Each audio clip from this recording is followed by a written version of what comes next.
One thing when your food pops off on social media, like we'll have people coming like 8 hours for a potato. I'm like, are you crazy? Like a little bit. Like I guess people just really want to try a loaded potato. Our last guest, Bread and Breakfast, they had like a 40 million view video on Instagram, and they'd have people planning trips from the other side of the world, basically, and they'd make a pit stop to go try. Yeah, so that's absolutely a thing for sure.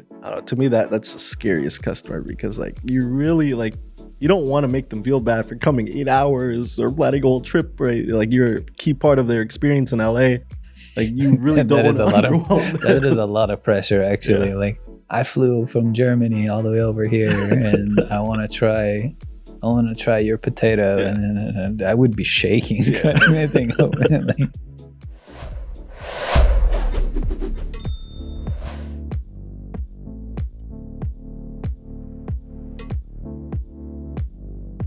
hello, everyone. Welcome back to episode 6, if I'm not mistaken, of the SaaS Café, where we interview restaurant owners about the real issues, real challenges, and real solutions that have helped them along the way, and overall what it takes to be successful in the digital era.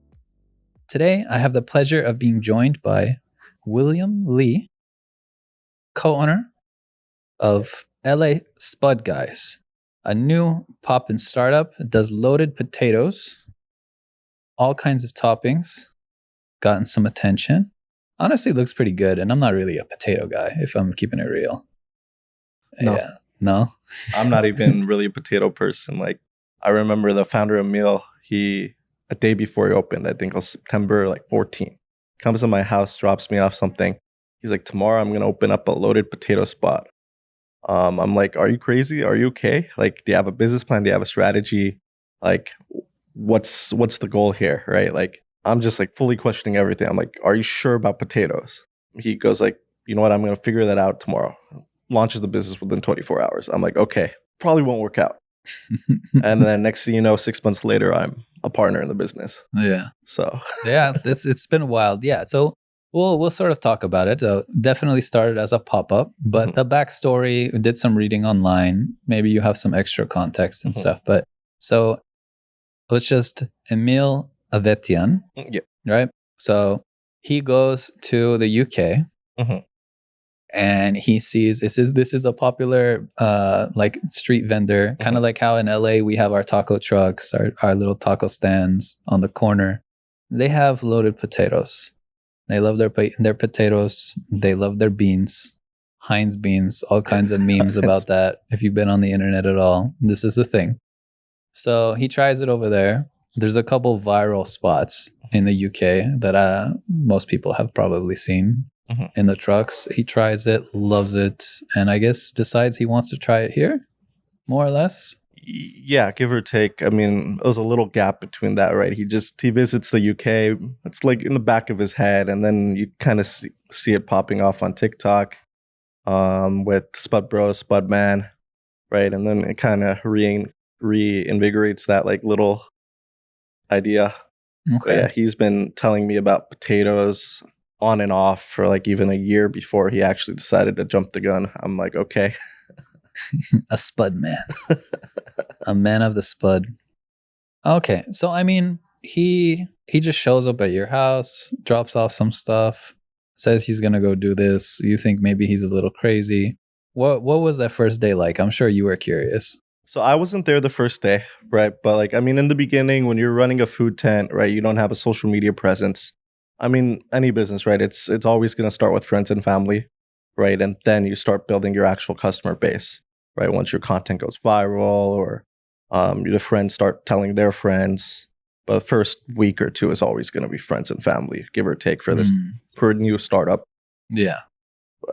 Yeah, because I mean, I perused the TikTok. I watched some of the early stuff. Definitely first like 3 videos are very different from the next 10 and so on. It's definitely evolved and over time and gotten better. But how long? Obviously, you just got involved recently.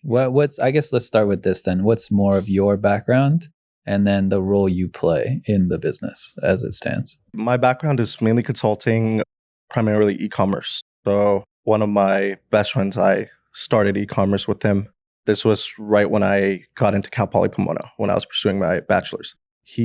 My partner at the time, made me pick Cal Poly, ends up dropping out. I stay in, but during that time, we were running an e-commerce brand that was popping off.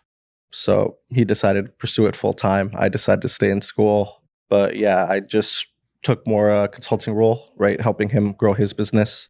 And then I kind of got sick of e-commerce. We basically mastered the skill of selling ice cream to an Eskimo. Like we got very good at selling people stuff where they kind of regret their purchase. They're not too happy about it. And like, okay, cool. That's a nice skill to have, right? That means you can pretty much sell anything. But is it fun? Not as much, right? But like, I've always liked food. And for me is like, I believe in the idea of like value creation, right? Sell something that the consumer would actually want. And I'm not that smart. I can't solve big problems. I can't go build.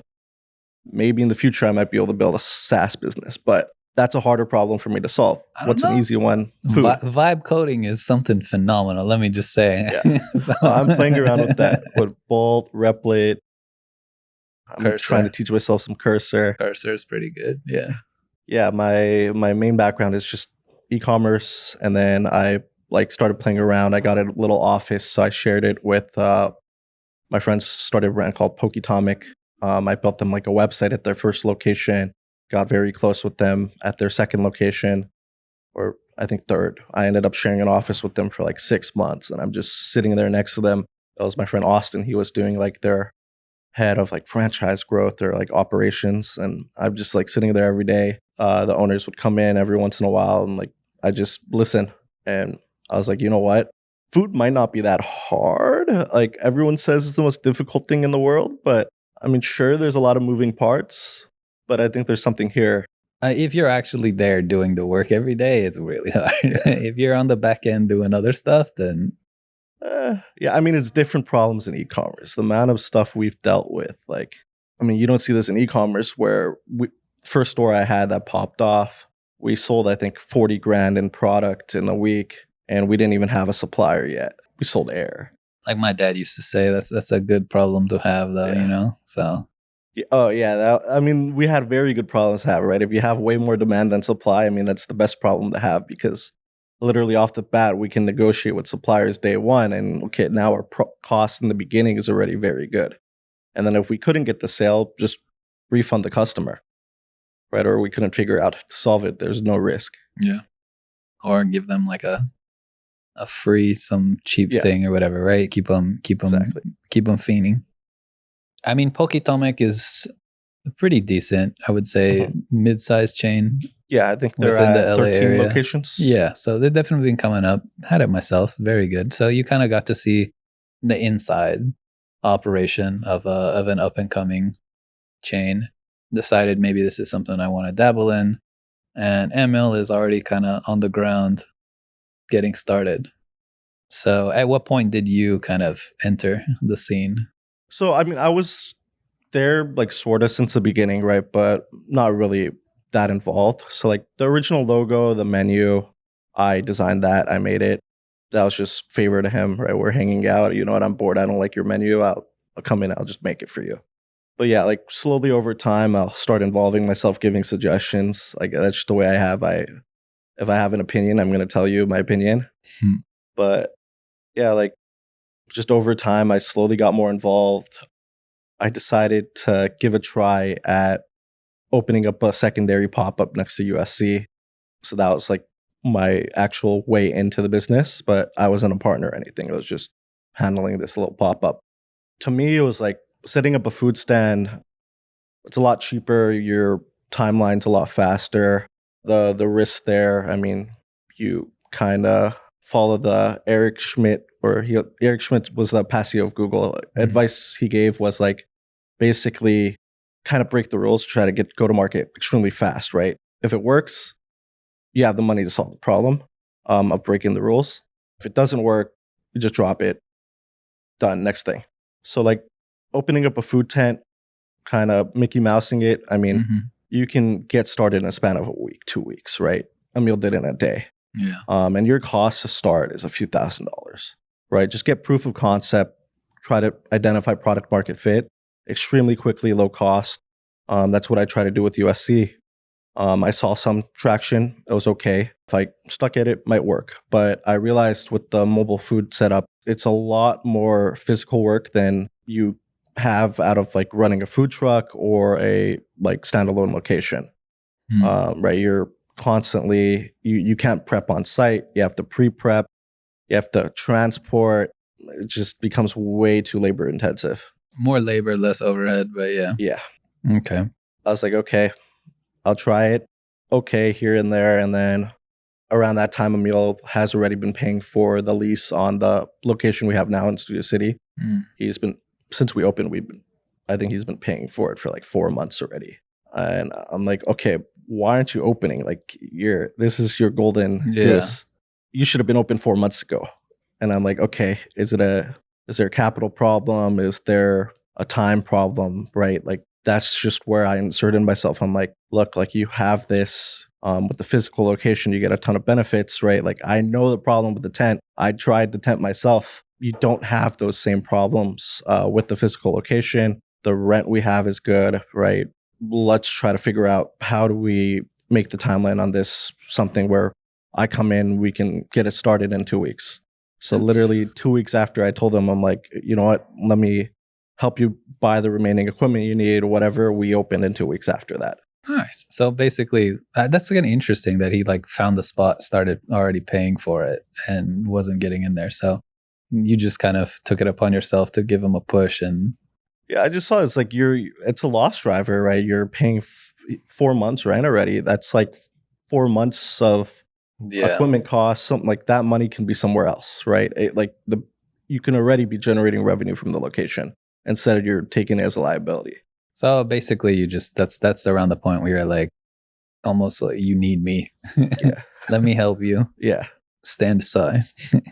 Well, I'm curious to see because, you know, we mentioned a little bit in the intro and stuff like potatoes, beans. This kind of menu is popular in a lot of different parts of the world, but we don't necessarily see it too much here in LA. Mm-hmm. You know, a restaurant here and there might have a loaded or baked potato on their menu, and people like that kind of stuff. But an entire concept built around that idea is a little few and far between. We don't see that too often here. So, I mean, in general, like the reception to it all. I mean, a lot of the toppings and things of that nature kind of do feel a little more LA. Yeah. So, you know, how much has the menu been adapted and then people's reception to it? Yeah, I mean, we basically started with like, what is the most popular thing, right? What is it known for in the UK? And I mean, beans, cheese, tuna is just this unique flavor profile to anyone, even people in the UK. Why do I get beans and tuna? A lot of people, tuna and coleslaw, right? Beans and cheese. So like we try to adapt what we can there. And I mean, there's some constraints regarding like suppliers, stuff like that, right? Like Heinz beans is very hard to source here, right? Because it is Heinz UK, right? Manufacturing it's a different product than we have. So right? like even right now, we're trying to figure out how to source it better. I think we have like the solution for that, which is just going to like a supplier like Cisco, right? Where they have the ability to negotiate with Heinz and go like, okay, let me bulk order a pallet of your inventory and then bring it here. The main stuff we have that's like almost the same thing there is going to be just mainly the Heinz beans, right? The tuna, the coleslaw. I mean, cheese, we have more Americanized cheese than what they have in the UK because we can't source the same cheese. The potatoes are also going to be different because it doesn't make sense to ship potatoes from the UK, bring it here, right? That's not cost effective. We're playing around with the menu, but for the most part, a lot of the stuff is more Americanized. I think we're addressing an American market, right? Yeah. If they brought their stuff to the US, they'd probably do something similar. It's the same thing with like McDonald's, right? Yeah, I mean, this is kind of why I was curious because you see a lot of. I think this is partly why in LA we have an abundance of fusion restaurants. Yeah, is because while a lot of food, like you can think, for example, like Thai food, we'll just use very popular in LA. We have them everywhere, basically, right? Most people love Thai food, but technically speaking, you love like 5 things at a Thai restaurant, and they're available at every Thai restaurant. And that's not really what Thai people eat every day, right? you can say the same thing with almost any cuisine. So when you think about something like this, that's a very niche flavor profile with ingredients unique to a specific part of the world, you know, there is absolutely going to be a little bit of a disconnect, right? When you bring something like that over. You know, like I grew up eating like bacon smoked beans from a can, right? And maybe, I don't know if that's the average white person experience. I'm not really sure. I grew up eating that kind of stuff. It wouldn't be that weird to me, right? But the next person, right, that might have never seen that can in their entire life, right? So bringing that here, I can absolutely see how there might be some issues. So I guess I'm curious. Obviously, the restaurant is still earlier days, right? Just starting to build up. And we'll talk about some success and things that have happened really well, because it is kind of interesting how fast this is all sort of just taken off. And I would like more context around that. I guess I'm sort of curious as to like, what are the popular items then? If like the cultural differences, like what role does that all play? Yeah, I mean, our most popular item is obviously going to be cheese, right? That's what it's a requirement on a loaded potato. But our second most popular topping is going to be Chipotle chicken. So that's not something they offer there. They have like a curry chicken. I personally just like Chipotle chicken better than curry chicken. I think my partner agrees with me on that one. That is interesting, because there is a lot of like Indian food in the UK. You know, that goes back a lot of history there, but I can kind of see that. Yeah, we have a lot more like Hispanic, Latin influence in SoCal, so I can definitely see that. Yeah. Yeah, I mean, the other thing with food is like, to me, is just, I think it's very low friction to test a new food item, right? Like, you can try out anything in the span of a day, right? I want to add pico de gallo to the menu. That's something I want to push a meal to try out, right?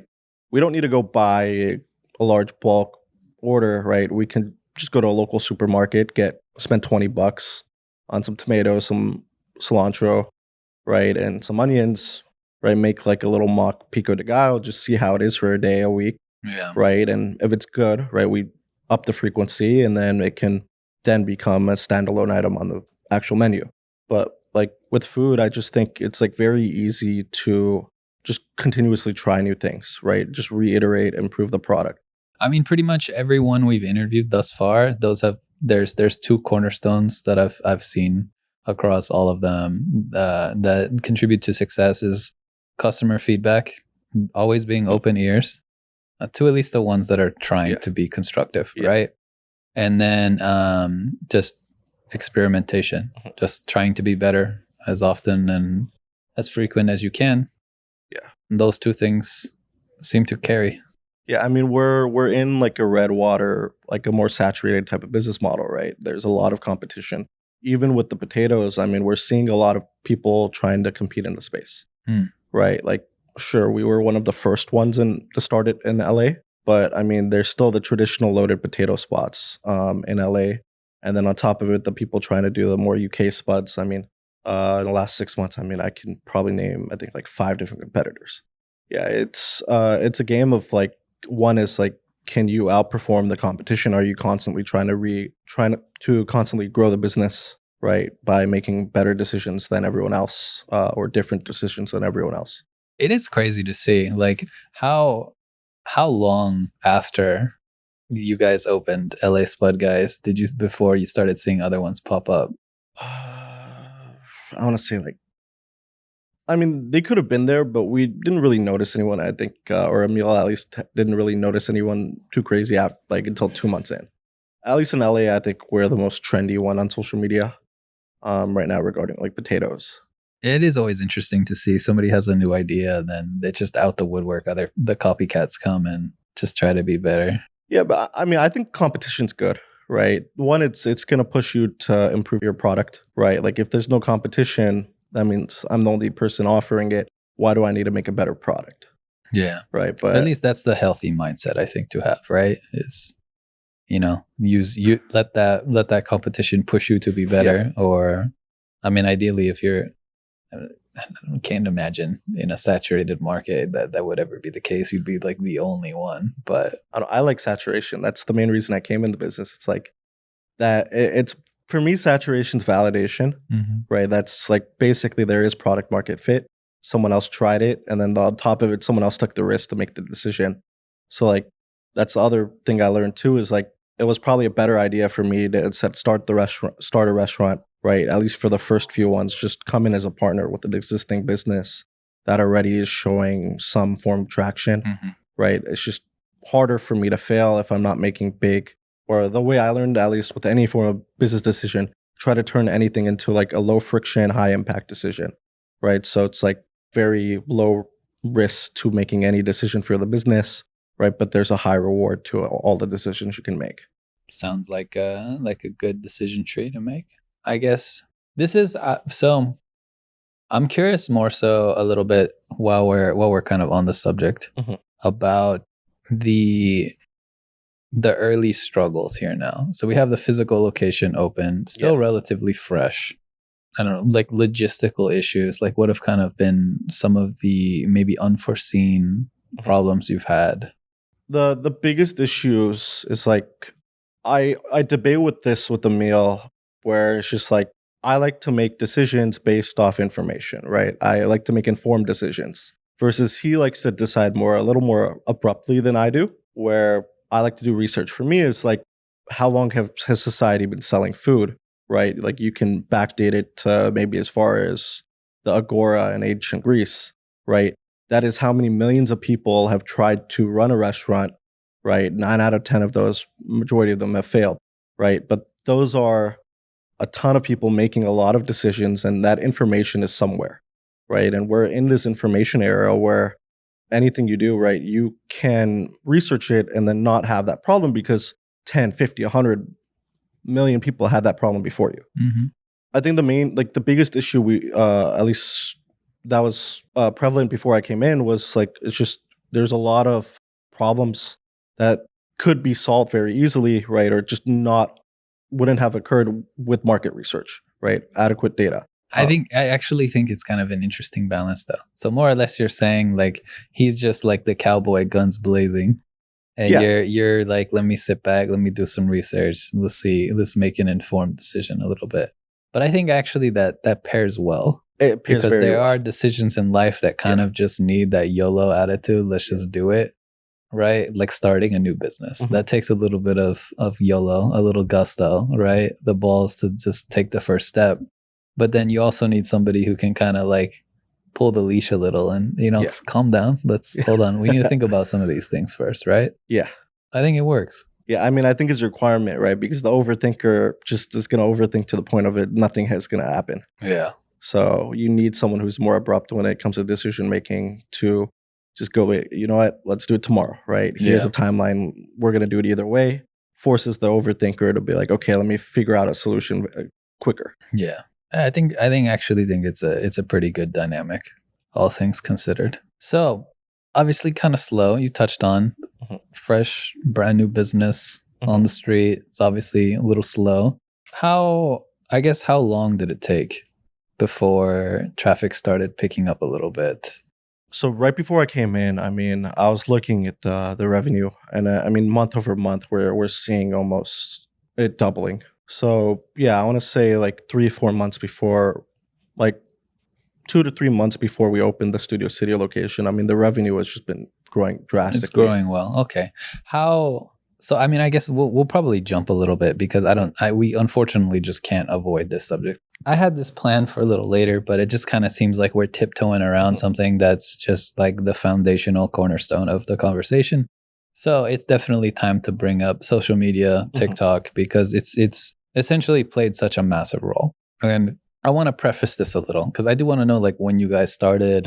I saw some of the early videos that took off and did well. I did my share of research too. I want to preface this a little maybe before you start filling in the answers, because this is something a lot of restaurants start with, or struggle, I should say, with social media. Despite the fact that we're very well both feet, ankle deep, knee deep, waist deep, up to our throat, I don't know how you want to phrase it, in the digital era, where all this stuff absolutely matters now. And you need to be doing. I think most people, that's not a point you'd argue. You need to be doing all this stuff. Why so many of the old school almost seemingly fight it in a way, especially when it's like if you have a successful business, you can pay a company to go do this stuff for you. You don't even really have to think about it, right? So How did you know you needed to do this stuff? Did Emil do it from the beginning? Did you push him to kind of do it in the early days? What was it like? It seemed like you guys got some views, especially on TikTok, pretty quickly. So maybe kind of just walk us through the decision making and how it played out. Yeah, I mean, it's basically, right, it's a low friction, high impact decision, right? Like social media is something where how long does it really take to make a TikTok video, right? Even a high production video with a nice DSLR camera, right? I mean, it's going to take you 10 minutes to record a 1 minute video, maybe an hour max. It depends what Right. you're doing, but yeah. But like, if the video pops off, how many customers can come in the door? And for us, I mean, we discovered, right, it's a lot. So like, okay, maybe spend some time to figure out how to do this. I'm a little more analytical when it comes to social media because I have a e-commerce background with media buying. So I like to look at KPIs and different data points. And I mean, there's a lot of information out there with how to make content very good, right? Like Mr. Beast, there was like a leaked company memo, like saying what KPIs to focus on. And for the golden sauce for any form of content, it's going to be CTR, click-through rate. So can you get people to click on your video to watch it, right? Can you bait them in with a hook, something like that, right? And then AVP, which is average view percentage, and then AVD, average view duration, right? Can you make the video long? Can you make the video long, right? Can you keep people on the platform, right? The social media platforms want users to stay on their platform, and if you can contribute to that daily watch time, right, they're trying to go for, right, they're going to reward you. But okay, cool, you can make a 15-minute video and a 3-minute video on TikTok, right? You need to get people to watch the video. So your average view duration, right, of the 3-minute video, how long of the video is people watching, right? Can you keep the viewer engaged for a full minute? And I learned that food is like one of the easiest categories to create engaging content for. One is because it's very hard to run into content saturation where like people just keep getting bored of your videos. And it's like very easy for you to come up with new ideas. So like, I just think social media is extremely important because like one, it's a low impact or a low friction, high impact decision. It's just extremely cheap to do, especially when you spend the time to like figure out, right, what to do in house. And there's like so much information out there regarding like how to make good content. So like, why not just try it? And like I learned when it comes to food, at least, it's very hard to outsource that content creation.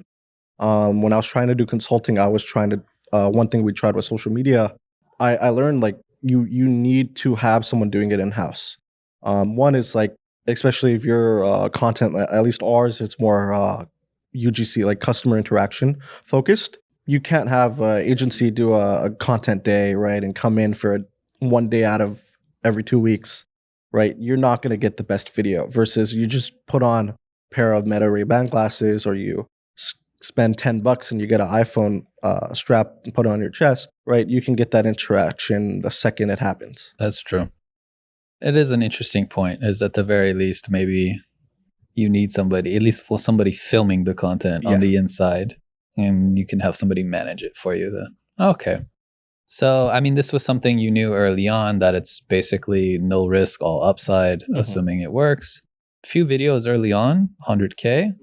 Pretty impressive, especially in the beginning when seemingly it was just Emil doing it, right? And then I did, within the first, I think it was like 20, I came across a 1.4 million. Yeah. What happened with that one?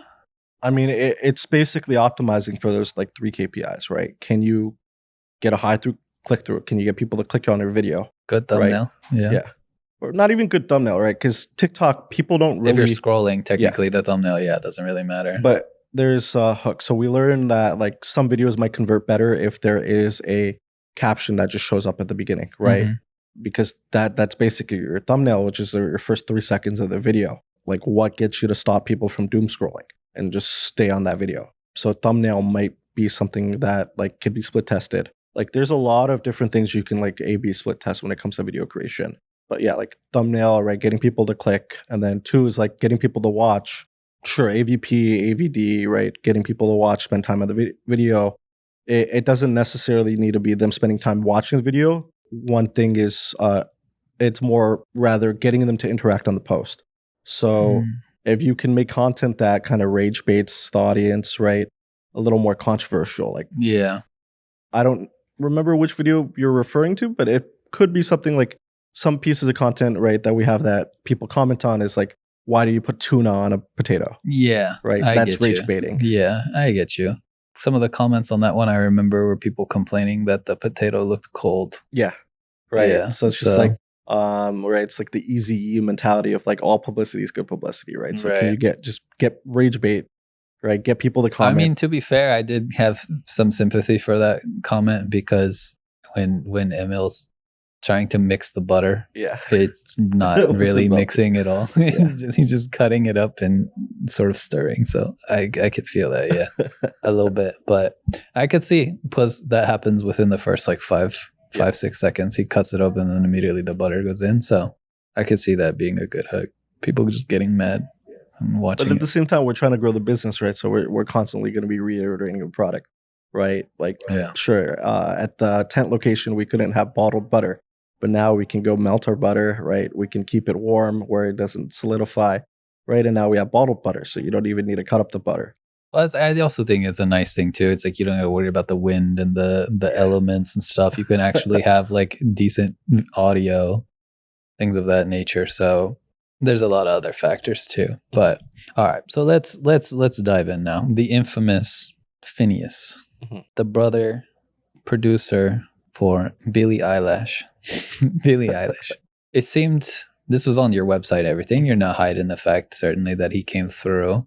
Seemingly posted a video with, I don't know, a friend, something in the car, talking about the food, that sort of nature, kind of popped off. And then a little bit later, he went on a podcast, Fear and, with some popular streamers, Will Neff, Hassan, Cutie Cinderella, Austin Show. Also brought up LA Spud Guys there. Yeah. I was digging around for the clip. I forgot to keep looking. So I wish I watched it, unfortunately, but it's okay. So all of this kind of happens. What kind of attention? How did that come about, first of all? Did he just show up one day? Or Yeah, so I mean, we get a lot of like random people showing up that we don't even know who they are, right? So like we had one TikTok video where I forget what the person's name is, but yeah, she shows up. We end up making a video, right? We didn't even know who it was, and then you see the comments. Oh, it's this person, and yeah, that was like a similar case with Finneas. It's a little easier when you're live streaming because when they pop up in the live, people comment instantly, and then we know how to like treat the customer. But yeah, Finneas just ended up coming. Maybe he saw it on his For You page on TikTok, right? Because a lot of it's localized, or someone shared it with them. What got him to actually talk about it, what got him to come back, I think, at least from that podcast video. I mean, we haven't really asked him why he keeps coming back. Maybe he actually likes the food. Probably the case. He probably likes the food. That's one factor, but I think a lot of it is just creating a memorable customer experience. So like, I mean, it was a little funny with that interaction. Basically, I think Finneas was trying to tip him, and he goes like, "Are you?" He wanted to tip or pay through like Venmo, and like Emil joked with him, was like, "Are you sure? Like, if you tip me, pay me with Venmo, I'm gonna just go to a casino, put that money on black." That's not like a normal experience you get at a restaurant, right? Yeah. Like, I mean, the customer really should, or the employee shouldn't really be talking like that, but the owner is a little more flexible what they could do. Questionable if he should be saying stuff like that to his customers, but it ended up creating a very memorable experience. And that's what he talked about on the podcast. And I learned like when it comes to food, I mean, a lot of it, at least in person, it's going to be customer experience, right? Just creating a very memorable experience with the customer. And like you can see it like happening where like Howlin' Rays, I think, popped off because of that, right? You go in there, sure, you're waiting like at least peak COVID. It's so good. It's like hands down my favorite hot chicken by a mile. But like when they first popped up, like it's like a 2-hour line. And they recognize their customers. Like, sure, it's not their fault. It's 2 hours because the food is very good. But they will reward you, right, by being very hospitable. They might even like while you're waiting in line and you're inside, they'll give you some like free fries on the side, right, just for waiting. I've seen them like hand out food. I've seen them give out water when it's hot. Like they care about their customers. Yeah. Yeah, and like they're not the only one. Like there's a spot in Big Bear that sells poke. I'm blanking out on the name, but it's like in Big Bear Lake, right? Like for people who are not in LA, it's like That's like a more snowy area you go on for vacation, right? Middle of nowhere. It's a right? ski resort, Yeah. typically. Yeah. There's a poke spot there, and it's like I think 10th most rated restaurant on Yelp. It's poke. Like, there's no way in hell they're getting their poke from Big Bear Lake, right? Like, Yeah, it's in the mountains. yeah, they're not getting like seafood up the there. only like that, supplier yeah. up there is going to be Cisco, right? They bring a truck once a week, right, or whatever, and they're driving your fish, right? How far, right? You're not getting it fresh, but a couple thousand reviews on Yelp. It's packed every weekend. Like, I remember the first time hearing about that spot, my friend waited an hour in line to get that poke. Like, I ended up trying it during the week instead of the weekend, right, when everyone leaves. But I'm like, why is the line an hour long for poke? That's not even like the best quality you can get, right? Because it's just not possible. Mm-hmm. And it's just because like the experience you get is just I don't see it really anywhere else, especially for a fast casual restaurant. When I went, at least it was on Monday, so it was a little slower. But like the one of the employees or the owner, I don't know who it was. Like, it was like a couple working, like the husband behind the register, and then like the wife literally comes out like from behind the counter, comes to the front to the menu in front of us, walks us through the entire menu, right? And then she tells her husband like what we're interested in. It's just the experience I had there, like for a fast casual place. I don't think in my life I've ever had better experience. And then like for fast casual, the second best experience was Howlin' Ray's. And like I learned like from those interactions is like what can drive like a returning customer. Like, a lot of time, like your food doesn't need to be the craziest thing in the world, but if you have a very nice experience, right, people just want to come back because they just remember that. Yeah. Treat people well, care about them genuinely. And if your food is pretty good, then you got the building blocks of something great, right? Yeah, I can see that, But I'm also kind of weird. I'm also the kind of person where if your food is like 10 out of 10, in my opinion, and you're like the most vile human being in existence, I'll still probably go. Yeah. But being treated well is nice too. So we'll say that absolutely. So what happens then? So Finneas comes through, people start seeing he went. Obviously, there's a bump in traffic. Then he goes on the podcast, brings you guys up again. Now you're on the radar. Where did it go from there? Yeah, I mean, we built like a little cool relationship with him, right? He was traveling, but we want him to come to the new spot. He still hasn't been to Studio City yet. I think he's probably going to come, but we have a little gift for him. Some people came in. I mean, it could be more than we know, right? We don't ask every customer how they found us, but yeah, there's some people that come in just because they like Finneas, right? Or they saw a video with him or something, right? And they found our business. But yeah, I think it's been helpful with like creators finding us, stuff like that. Yeah, I always wondered because a lot of times like that is an important thing with a lot of businesses. You'll see whether online, sometimes in store, stuff like that. They'll not just like referral, but they ask you like, how'd you find out about us, right? Who did someone refer you? Do you know somebody? Was it any of these websites that directed you here? I always wondered if if a restaurant like set up like a physical thing. I don't know what exactly it would look like. Almost like if you built something like how you found us or how you heard about us. And it's just like, you have a bunch of like little pebbles or something and people just place it, Yelp, TikTok, whatever. And you just see a mound of like TikTok or something. And like people walk in and see like, oh, they must be big on TikTok. And that gets you more traffic on the website or something. People would film it also, right? It's more content. I always thought about something like that. Like what would a physical form of that? Because you see that in like drop down menus and stuff on websites. Yeah, right, How did you find out about us, right? So I was always curious. Like I've never saw like a restaurant do something like that. I always wondered what there's an idea there that could be fun. I don't know. Even just like a chalkboard and you go, somebody just writes like a pin, tally it up, or a pin or something. Yeah, I don't know. Yeah, I think a cool thing actually would be a pin like of a map where it's just like, where did you come from?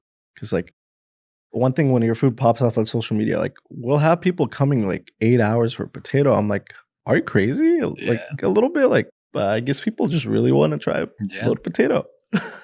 That's same thing. Our last guest, Bread and Breakfast, had like a 40 million view video on Instagram, and they'd have people planning trips from the other side of the world, basically, and they'd make a pit stop to go try. Yeah, so that's absolutely a thing for sure.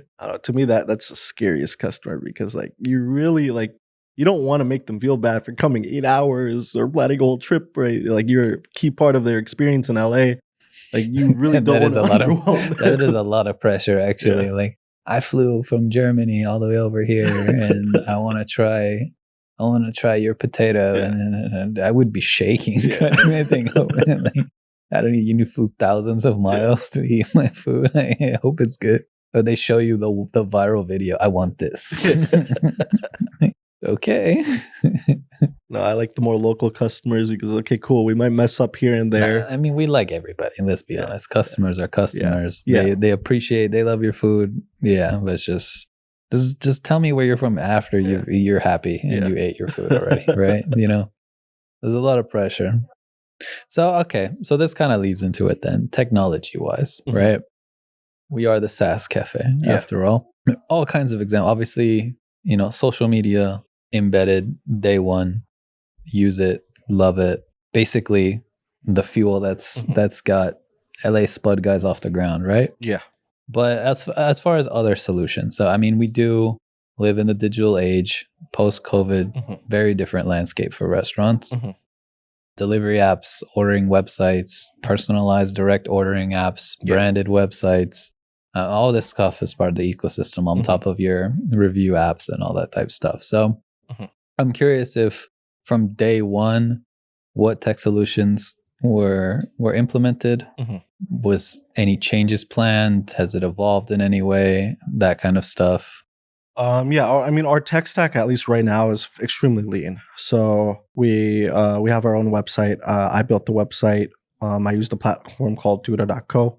I just have a lot of experience building on that platform. It's very solid, like drag and drop editor for people who run agencies mainly. Other than that, I mean, we're using Orders.co for online ordering aggregation. That's very nice to us. I mean, there's someone named Sergio who's been helping me set up stuff. Like literally, we just got onboarded to Uber Eats 2 days ago, and he helped a lot with that.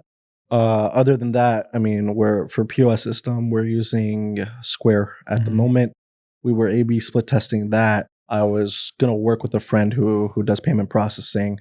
Could have maybe been more cost effective for us long term, but it's just there's stuff I'm looking for more like LTV focused metrics where it's just like I need a payment processing solution that one is like cool, I can save a few percentage points here on payment processing fees, but I need loyalty metrics, stuff like that. That's still a solution I'm looking for. Is like I want a very solid loyalty program that's lower friction for the customer. For some reason, almost every single loyalty program's baked into an app. I personally don't like downloading apps for food. But if it's lower friction, this is something actually that I would love to kind of pit stop and talk about because the two options, because everyone nowadays it's direct ordering, right? Let's not pay commission. Let's funnel the customers to order direct. This mindset is kind of spreading, and you have the people that just are locked in on the personalized branded ordering app, and then you have people that are just let's just do the website, right?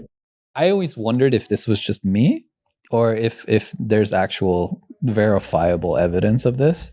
But downloading an app, even if it's like Starbucks app or like McDonald's, like every chain, every big enterprise chain now has their own app, right? Yeah.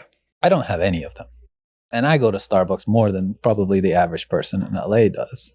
So that kind of says something, right? Like, am I the only one that just doesn't want to download? Like, I really have to love your food or get like a massive benefit to download an app specific for a business. So to put it this way, very large brand, I can't say what brand it is, but I talked to someone who used to be an executive there last week. And he told me like their loyalty program, their app, I think it was like less than 20% of returning customers have the app, right? So how good is your loyalty program with less than 1/5 of your audience or your loyal audience even has it? So yeah, I think most people just don't want to download an app. It's just too high. Like first of all, like what does your app have other than literally just I can already do the same thing on Uber Eats, right? I can already do the same thing on your website. Like the only benefit I get out of your app is like cool, I get a few points, a few dollars after I spend $100. I'm trying to figure out too is like how do we make it more fun? How do you make it more interesting, right? Whether it's like incorporate a game or something, where like one thing I really wanted to make sure with the logo at least is like try to make it a cute character, right? Because then you can build like an actual brand presence with it. And we can maybe make like one thing we have like in our little idea list was like make a potato idle clicker game, right? Just we call it Couch Potato. Yeah, you could do that. That sounds fun. Yeah, and like cool, you can get rewarded for the restaurant, but you get rewarded for even just little games in general, like earn an extra discount if you do well, something like that. It's all that kind of stuff. The gamification is real. There's a reason that exists. But yeah, I don't know. I think there's value in apps. There's people who prefer an apps. I just think the majority of people, if they can get a similar experience out of a website, it's way less commitment, I guess, than having something downloaded on my phone. Like So I 100% agree. So all things considered, we need to talk about the apps because this is a point of contention with a lot of restaurant owners. The commission rate, there's a lot of negativity, which I mean makes sense if the majority of your profit margin, I'm just to throw out a random percentage, is like 20%, and the app is charging you 20%. You're not really making any money on that. But for the longest, at least post-COVID, that was kind of your only way to make money. Post-COVID, now I've always viewed them more as a marketing tool that actually allows you to make money while spreading awareness of your food. Good bit of resistance on that idea, but I don't think that makes it any less true. So I'm curious as to what the LA Spud Guys experience has been, even though it's kind of relatively new. We're too new to fully talk about it. Like I got an Uber Eats 2 days ago. I understand, right? But here's the thing. You signed up for Uber Eats. Right? You wanted Uber Eats, essentially. So are you approaching it from a marketing standpoint, or like what are your thoughts for signing up at least? Yeah, I mean, I think it makes it easy, right, to address a wider audience base, right? Especially, I don't know, loaded potatoes at night. I mean, you just got home from work, right? You don't want to go leave your house, but you're craving a loaded potato, right? Bring it to you. That's like one solution, right? And the best way to address that, right, it's just, I don't have the money to build a delivery infrastructure in-house. Almost every single restaurant that tried to do in-house deliveries pretty much failed, other than pizzerias. Chinese food is OG, actually. For delivery? Yeah. Still, though? Before pizza in the history. Listen, nowadays, everyone has delivery. It's a completely different landscape. But we did a lot of research on the history of all that. And Chinese takeout. I mean, that was Chinese takeout is the OG. Pizza was the first online website ordering. Like scaled stuff and scaled infrastructure, yes. But Chinese food is the OG. But I don't know, online ordering, I mean, I think it's probably the best thing, right? Like I like to order sometimes, right? I don't want to leave my house, but I'm really craving that food. We all get lazy. Yeah, that's fine. Right, make it more accessible. That's the main thing that I've always said to every restaurant owner is absolutely need direct ordering, right? You need a website, an app, whatever you want, whatever your customers tell you is what they want. Sure, go do that. But your online ordering needs to have, as close as you can, the same level of convenience as the apps. Because if your end all be all goal is to get, these customers to order direct, they need the same convenience, right? So not even that. I think I also see it as a different marketing channel, right? Where there are some customers, right? They never step foot in that restaurant they order from every week in person, right? There's a few restaurants I've ordered from online I've never been to. Or you just don't want to go. Yeah, that does happen. Yeah, like I think that's a new customer that you probably would have never had if you didn't exist on an online ordering platform. True. Right? Because Uber spends a lot of money, right, on marketing to new customers, right? Whether it's like they try to push different businesses to leave little sign-up bonuses, right? They have a very, very lenient sign-up program where like the first Uber Eats customer, I think on your first 2 orders, you get $20 off 25, right? Most restaurants can't afford to give that kind of offer, but they can, and that's a new customer. They just spent the money. They took a loss to acquire a customer for you. Like I think Uber, for example, is like, I think they're losing like 20% a year. Like that's their net. No restaurant can afford to use 20% year after year trying to acquire a customer, but they can, right? Yeah. I'll let them do that for me, right? And I'll gladly try to see if I can One is like maybe put a little postcard in the delivery app, right, to convert them to a I customer. was actually just about to say it's. I'm happy to hear this guy knows what the hell he's talking about. That is not your customer, Yeah. technically speaking. Yep. Uber spent all It's that not our time. own Uber marketing spent channel. all that money on that loss to get that customer. Technically not yours, just Yeah. because they order from an app. Yeah.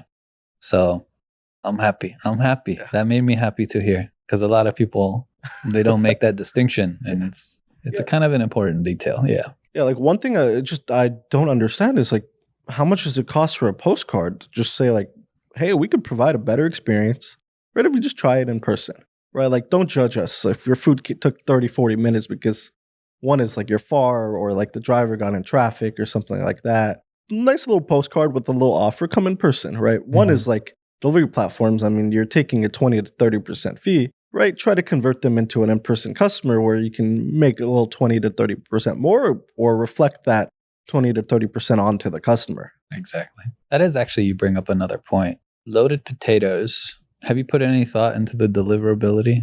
At least for now, seems to be okay. Yeah. But we're going to probably split test a few things. I mean, one is like, Some packaging, different stuff. Yeah. I want to split test like the Chipotle style packaging. I think it's going to be easier on our employees because one is, The foil. Yeah. like we have a hoagie box and then we wrap it in tinfoil Mhm. versus like Chipotle is just lit as tinfoil. So you don't even need to wrap it anymore. That's true. But other stuff, I guess you don't really have to worry about a potato getting soggy per se. I mean, one thing I wanted to test, Emil's a little against it, but I think it's just a cool experience where you don't, everything on the potato, right? The way it is, our concept is, it's kind of build your own.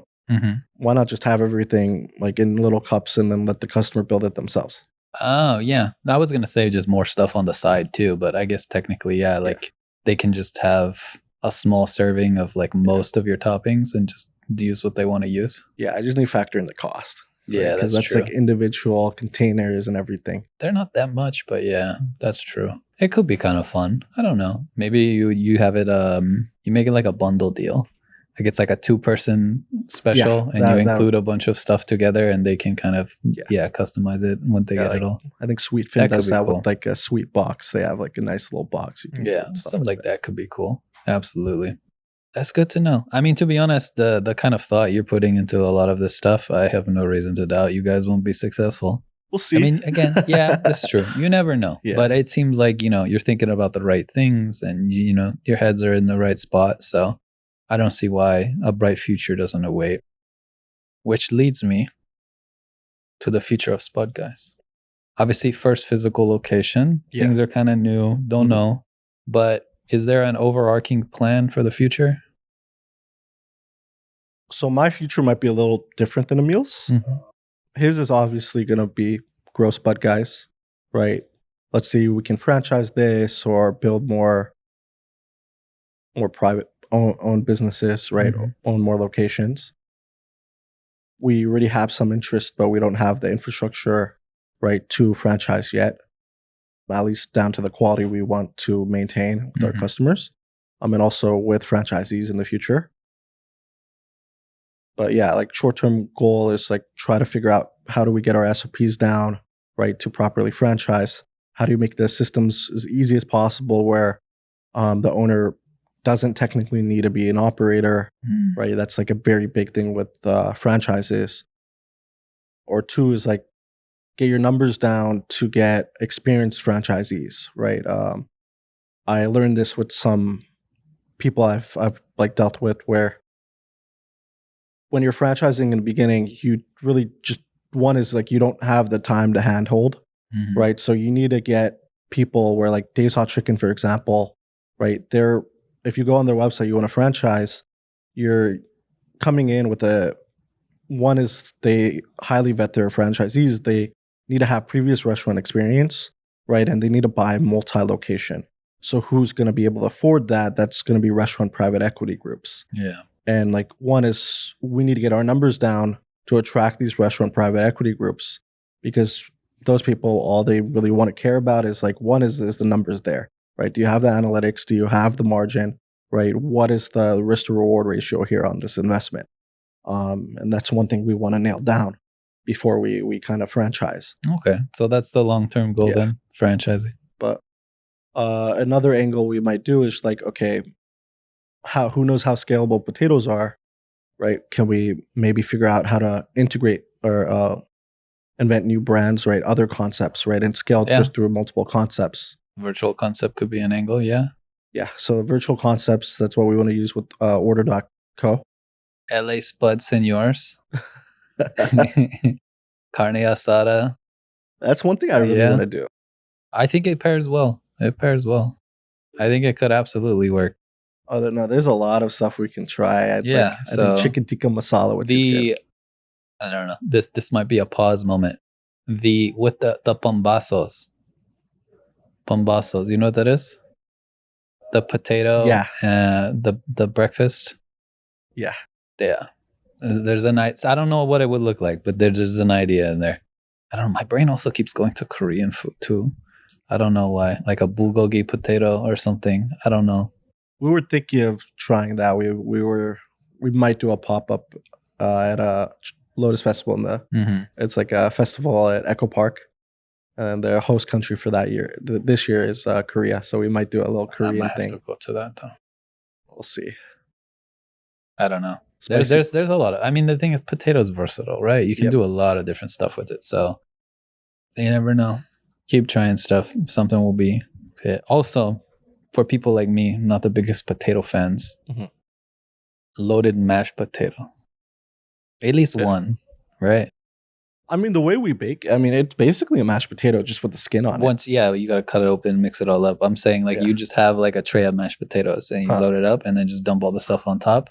For the people that aren't into potatoes like that, would be a more enticing. I'd still probably eat it, I'm going to be honest. Yeah. But that'd be like I'll take that one, right?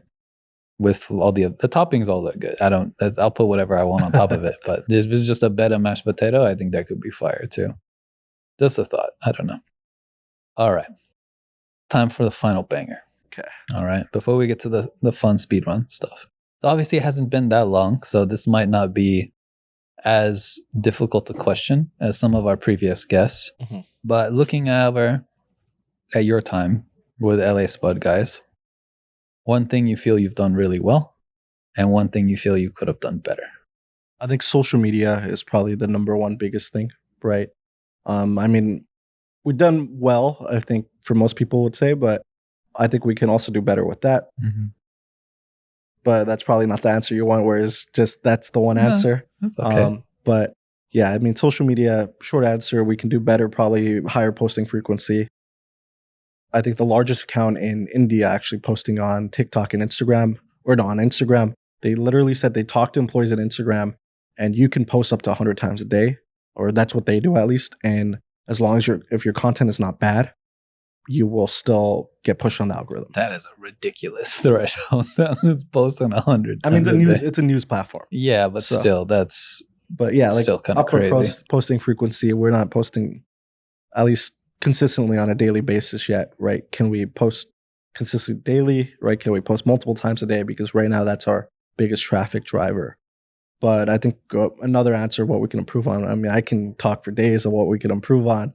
I think managing cash flow is probably the biggest thing, especially with food.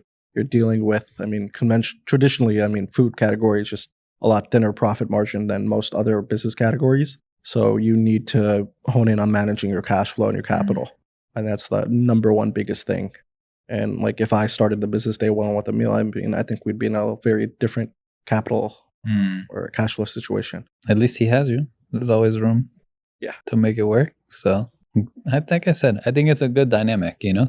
You need somebody to be thinking about this type of stuff and you need the doer person who's just going to get out there and make it happen, right? So I think it definitely works. No, but that's perfectly fine answer.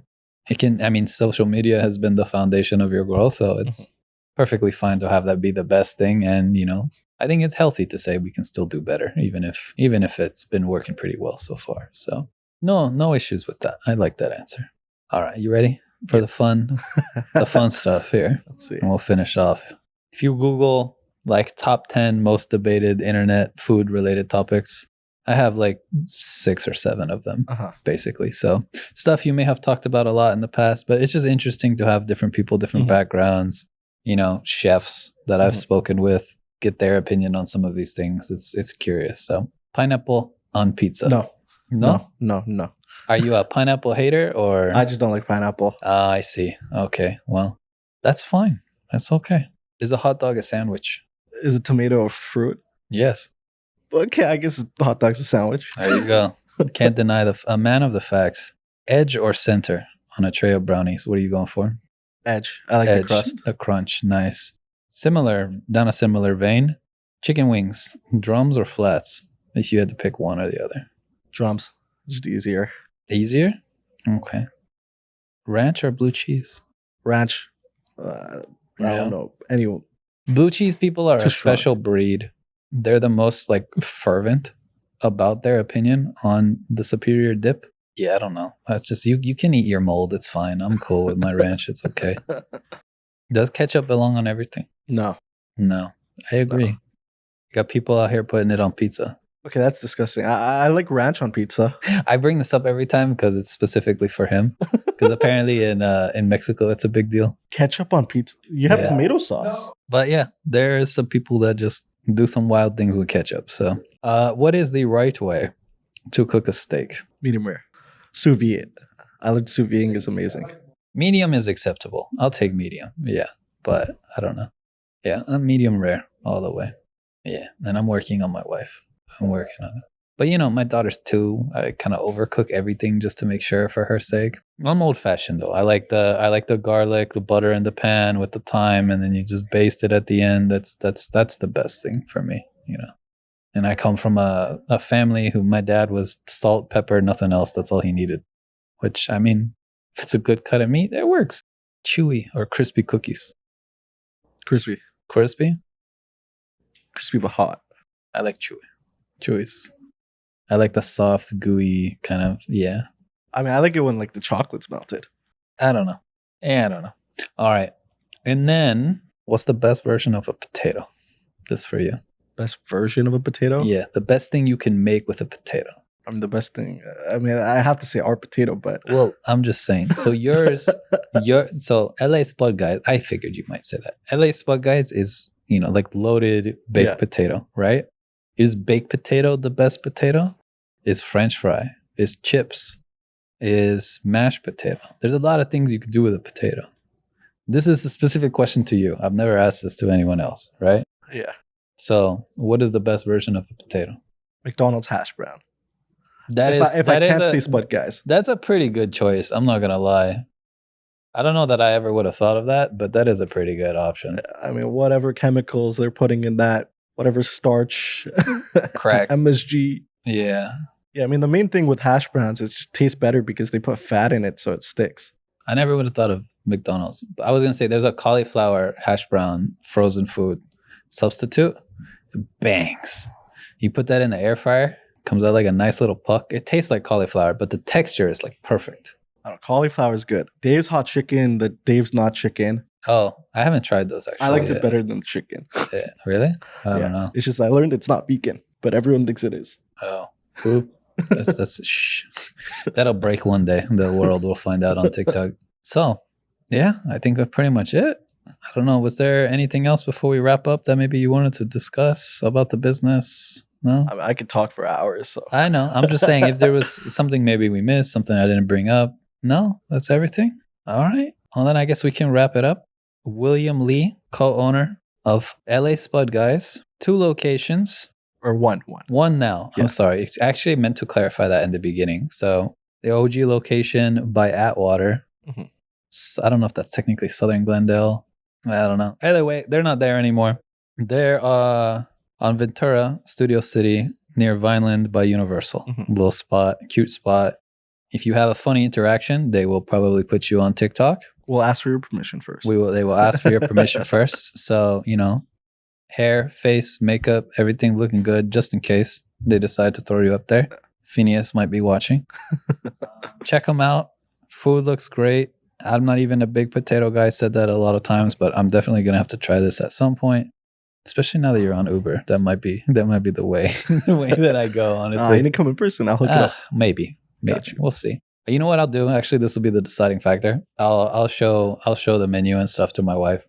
if she wants to go, because it's not actually not that far away. I live in Valley Glen right there. So if she likes it and she wants to go, well, we'll take out the little chica. We'll make a day of it. We'll swing by. Things you open at 7. Yeah, 7 to midnight. This is the problem. So my daughter goes to bed at 6:45. Oh, wow. She's 2. Okay, yeah, that makes sense. We run a tight ship because if that girl doesn't sleep, oh no, Lord, have mercy. Yeah, so we'll see. It might have to be Uber, and then if it's good, or maybe open a little earlier. We might. We're considering the hours. Yeah, this was something. Actually, we might have to edit this in at another point, real brief, before we finish up. I'll do the outro. But the hours, was that still the 7 to midnight? Right? Is that still a symptom of the pop up? Yeah, that's a symptom of the pop up. Like one thing Emil wanted to do was like pop up was just closed on Saturdays. He tells me it's like that's just something they tracked. Historically, it doesn't make sense. Data tells you restaurants industry wide Mondays is the most dead day. Yeah. For him, he claims it's Saturday. Okay. But we changed it to Monday. I had ChatGPT figure that out. Okay. All right. So closed on Mondays, but the hours is subject to change, or? Yeah, I think that's going to be a manpower issue. We need to solve. See. Yeah. Okay. All right. I mean, either way, late night potato definitely sounds like a unique experience. So I don't know. But yeah, LA, Spud Guys, check them out. Got the website, doing big things. Everybody seems to enjoy it. I mean, at the very least, watching somebody load up a potato with hella toppings is a good watch on TikTok, regardless. So you need one of the you need to get in the melted cheese game. Like I know you put the chili and stuff on top, and that melts the cheese underneath. Yeah. But you know how they have like the videos where it's just like a skillet of the melted cheese, and then they slowly like pour it over. Yeah, you need to get a video like that, because the cheese stuff always goes viral. Yeah, I mean the 40 million view video, the Instagram I told you the guest we had, that's literally what it was. They made a bed of cheese on the grill. Yeah, and he has their breakfast burrito and they rolls it. It's like a 4-second video. 40 million views. That's why. Because you see that it's melty, bubbly, and then it rolls, and you see the crust, and that's it, basically.